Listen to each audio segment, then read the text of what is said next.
Imagine watching your life become a story other people tell for you. That is Juana of Castile's fate. Long before paintings showed her staring at a coffin, she was a bright, multilingual princess born in 1479 to Isabella of Castile and Ferdinand of Aragon, later called the Catholic monarchs. Her childhood was a classroom for statecraft. Tutors drilled Latin prayers and courtly etiquette. No lesson prepared her for a future in which her feelings would be used as evidence against her. At 17, Juana sailed to Flanders to marry Philip of Burgundy, a match forged to him in France. The wedding in 1496 was more than romance. It was a hinge between two rising houses and Habsburg. Reports say the attraction was instant. Philip was handsome, athletic, dazzling in tournaments. Juana was young, sharp, and new to a court that prized spectacle and flirtation. The Burgundian style was louder than sober Castile, and it left room for rivals to whisper that a queen's jealousy was a liability to exploit. Politics pressed in between 1497 and 1500. Deaths in Juana's family moved her from spare daughter to heir. That transfer of destiny altered every conversation. Her mother, Isabella, expected a queen who could carry both a crown and a marriage. Philip expected a wife who would advance Burgundian interests. Maximilian, Philip's father, wanted Spanish gold and broader influence. Everyone wanted something from Juana, and sometimes those wants collided. Juana's early married years unfolded in the cities of the Low Countries. She learned to navigate factions who spoke in compliments and calculated in ledgers. She bore children who would shape Europe: Eleanor, then Charles in 1500, then Isabella, then Ferdinand.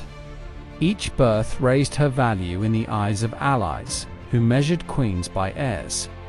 Each child also increased the stakes around her person.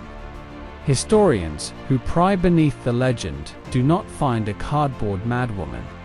They find a young sovereign under extraordinary pressure, negotiating a husband with different aims, a father who distrusted that husband, and ambassadors who wrote about her as if pen strokes could move armies. Some note she was devout in ways that looked severe to foreign courtiers. Others record scenes of marital fury when Philip flaunted mistresses. In a climate primed to doubt a ruling woman, anger became hysteria, grief, delusion. Juana was also learning the hard rules of image. In Burgundy, pageantry was policy. Philip shone in it. He leaped between horses, glittered in cloth of gold, and drew crowds that loved a show. Juana's discomfort with that theater could be spun as gloom. Her refusal to play along with flirtations could be retailed as sickness. The more her signature mattered to European power, the less patience men around her had for a queen who did not behave on cue. In 1502, Juana and Philip traveled to Spain to swear the oaths that acknowledged her as future sovereign of Castile. The journey introduced Philip to Spanish elites and reminded him that, in Castile, a king consort did not rule without the queen. Tension surfaced. Councillors clustered around Philip urged him to carve out more authority. Ferdinand, Juana's father, guarded the balance of power. Juana moved between camps, trying to keep peace, sign papers, and care for infants. When Isabella died in 1504, Juana became queen by right. That title should have delivered control. Instead, it triggered a contest. Philip returned to Spain in 1506 with troops and a program to be proclaimed king alongside her. The paper said Philip and Juana, but in palaces and tents, the question everyone asked was simple: who would actually rule? Under that pressure, every mood shift, every sleepless night, and every argument between spouses became raw material for a legend that would soon be weaponized. One more detail mattered. In Castile, the law recognized her sovereignty. In practice, power pulled around whoever controlled the councils, the treasury, and the armed men at the door. That reality meant her legitimacy was priceless and fragile at once. If critics could persuade the public that Juana was unfit, they could rule in her name. The incentive to exaggerate her moods was enormous, and the archive for 1504 to 1506 reads like a chorus of interested voices competing to define her. By then, she had also given birth to Mary, and Catherine would come in early 1507. Motherhood overlapped with councils, ambassadors, and processions. Every baptism was a diplomatic summit. Every move of her household signaled advantage to one faction or another. Juana understood that her body, her name, and even her silence had political weight. That is the frame you need before the famous story of the coffin. It does not start in a vacuum. It grows out of rivalry, grief, and a struggle for custody of a crown. In the summer of 1506, power in Castile looked newly settled. Philip had been proclaimed king beside Juana. Ferdinand had stepped aside to Aragon. Then, without warning, the foundation cracked. On the 25th of September 1506, in the city of Burgos, Philip fell ill and died. Chroniclers disagreed on the cause. Some wrote of fever in a city where pestilence was stalking the streets. Others whispered poison. The rumor fit the mood of a court that lived on intrigue. What matters for the story is how fast grief turned into politics. Juana was 26, pregnant, and surrounded by men who had already been measuring the shape of a government without her. A dead king raised a question that frightened every faction. Who speaks with the authority of Castile now? Her answer was to insist that Philip be honored as he had asked in life. He had wished to rest in Granada with the Catholic monarchs. So she ordered that his body be transferred south. What followed became the scene in famous paintings and schoolbooks. The legend says the queen wandered the roads by night with the coffin of her handsome husband, forbidding other women from approaching it, stopping to have the lid opened so she could be sure he was still there. It says she walked in widow's black through monasteries and snowy fields, unable to let go. Pieces of this are true in outline and false in tone. There was indeed a cortege. There were halts in religious houses. There were signs of raw grief. There were also soldiers, counselors, and the plain needs of security and ceremony. Here is the harder fact. The journey did not race directly to Granada. It stopped at Tordesillas on the Duero, where the coffin rested, in the convent of Santa Clara. There, steps from a royal palace, the queen could keep the body within sight, while the country argued about her regency. In those rooms, with the bells of the convent carrying across the river, Juana gave birth to her last child, Catherine, in early 1507. The choir sang, the council met, and across Europe, the idea of a queen who slept next to a coffin hardened into shorthand. Was Juana unwell? Grief like hers has always looked strange to people who need order to resume at once. She rejected certain courtiers. She clung to rituals. She insisted that pledges be kept. Men who wanted her signature but not her voice called that madness. Her father, Ferdinand, pointed to stories of the funeral train to bolster a plan to return and protect Castile. Philip's Burgundian allies repeated the tales when it served their own aims. Narrative became a tool. The woman at the center could not control how others used it. To see the scale of the instability, rewind a few months. That same year, on the way from the Low Countries to Spain, Juana and Philip were blown off course onto the English coast and found themselves honorary captives of Henry VII. The price of release was a lopsided trade deal and public diplomacy on Henry's terms. When they finally reached Iberia, the mood was the same: rumor, broken trust, and uneasy compromises. Moderates tried to keep the peace. Hardliners sharpened their knives. The night travel detail likely reflects a simple precaution. Processions often moved at quiet hours for security, and religious timing shaped when a cortege entered a town. The line about forbidding women reflects Franciscan house rules and a queen who did not want a display to turn into a carnival. As for opening the lid, one can read it another way. Widows have always checked on the dead. The difference is that Juana's grief was watched and filed in reports used as proof. There was also the hard geometry of roads and seasons. Plague rumors, flooded crossings, and local politics decided when a convoy could go forward. Meanwhile, Regency papers multiplied. Could the Queen delegate while keeping her title? Could Ferdinand govern again without looking like a usurper? Could Burgundian councillors keep their patronage alive in a land that had soured on them?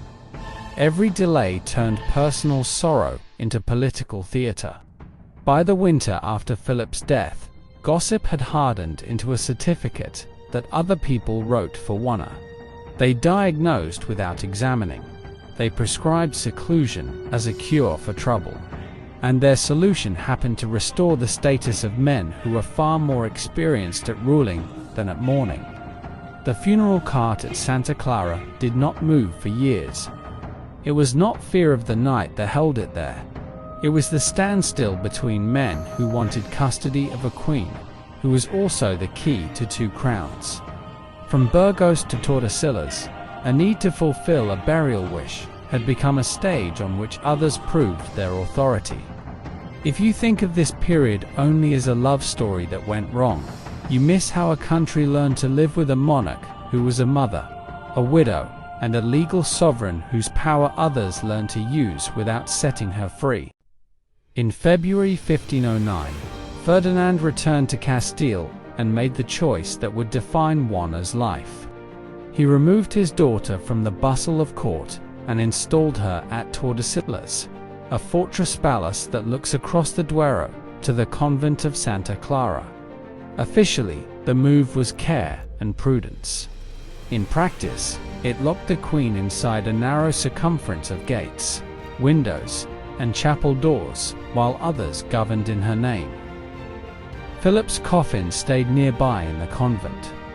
The strange geometry of power placed a living crown in one building and a dead king in another. Daily rhythms in Tordesillas blurred piety and control. Mass at set hours, embroideries, letters, visits, monitored by guards. At the palace window, one could see the long roofline of Santa Clara. The point was never the coffin itself. The point was to keep the queen still. Ferdinand signed as governor, stamped decrees, and reassured nobles that continuity had returned. Ambassadors wrote home that the queen was melancholy, or stubborn, or calmed by a priest. Read closely. Those reports say more about what the writers needed than what Juana thought. In 1516, Ferdinand died. The crowns of Castile and Aragon fell to Juana and to her son Charles, the young Habsburg raised in the Low Countries. Charles sailed to Spain in 1517 to take possession of a country he barely knew. He visited his mother at Tordesillas. The accounts are guarded and cool. He showed respect, arranged her household, and kept the structure of confinement. The logic was identical to his grandfather's. So long as Juana remained the legal sovereign, her presence was necessary, and her agency dangerous to manage. Then came the Comuneros' revolt in 1520. Urban leagues, angry cortes, and nobles hostile to foreign favorites rose against Charles's ministers. Several rebel leaders traveled to Tordesillas and asked the Queen to endorse their program and reign actively. For a day, power trembled in that riverside palace. If Juana signed, she could unseat her son's regime. She refused, whether from caution, fatigue, or a principled refusal to be anyone's weapon. She would not provide the charter the rebels needed. The moment passed, the revolt failed. The pattern of her life resumed. This is the middle of the story, where public memory thins out and the private years stretch on. Juana grew older in rooms designed for waiting. Her daughter Catherine stayed with her into adulthood. Servants came and went. Physicians debated her diet. Counselors argued over who could enter and who could read her letters. The coffin remained at Santa Clara until 1525, when Philip's body finally continued to Granada for interment beside the Catholic monarchs, fulfilling the wish that had started the long debate. Since you are here and invested in the untold center of the story, if this kind of deep dive into the person behind the legend keeps you watching, hit subscribe. Back in Tordesillas, the pattern held.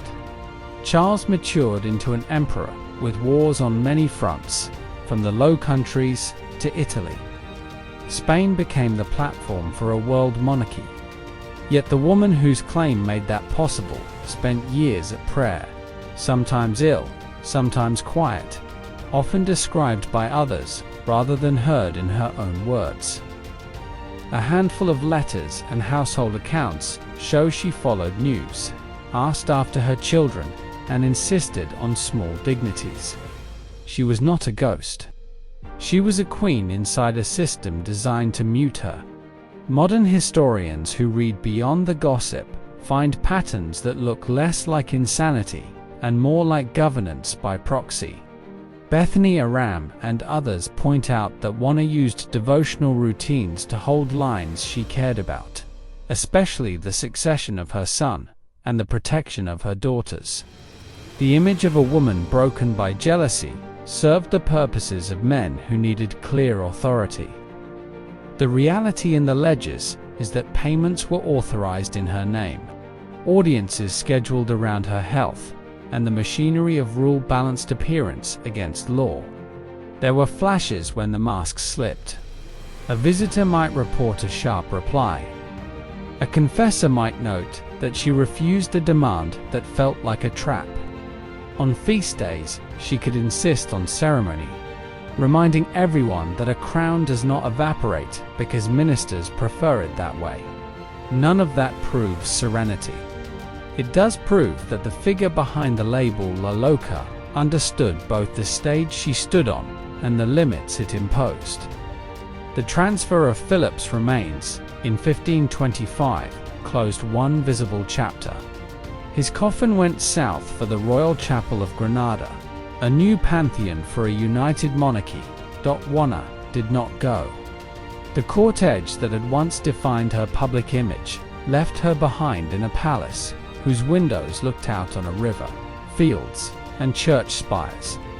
In that separation lies the quiet tragedy of her life. The body that sparked the legend reached its destination. The living queen stayed exactly where politics wanted her. The last decades at Tordesillas test any storyteller's patience, because large events flow around a still point.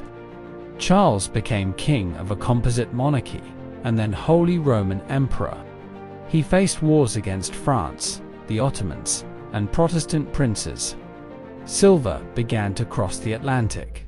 Spain's map turned global. At the center of that web remained the queen whose name made it legal. Juana's health rose and fell. At times, she fasted to extremes. At times, she refused certain rites when she sensed coercion. At times, she reached for practices that steadied her. The reports are not neutral. They were written by men who needed to justify choices already made. When Ferdinand died in 1516, legal theory said Juana was again queen of both crowns. When Charles matured, practice said he would rule. Between theory and practice stretched a human life. The mechanism that held her in place was not complicated. Control the household, limit access, inflate episodes that support your policy, file reports that justify what you already plan to do. It is the method any modern viewer will recognize from workplaces and politics. The stakes here were continents. Juana died at Tordesillas on the 12th of April 1555. She was 75. Her remains went to Granada, to the Royal Chapel beside Philip, and near the marble effigies of Isabella and Ferdinand. The tombs you can visit today lie above a small crypt with plain lead coffins marked by initials. If you stand there, the predilla painting that most people carry in their head feels both close and false. Close, because it captures the terrible intensity of a vigil that had become a symbol. False, because it asks you to see only despair, where there was also stubborn policy. One thread that deepened the solitude was marriage politics. Her youngest, Catherine of Austria, left to wed John III of Portugal in 1525. Eleanor married into Portugal and later France. Mary became governor in the Low Countries. Charles and Ferdinand built a Habsburg network that stretched from Antwerp to Vienna. Each alliance confirmed the dynasty Juana made possible. Each departure thinned her circle in Tordesillas. There were darker notes.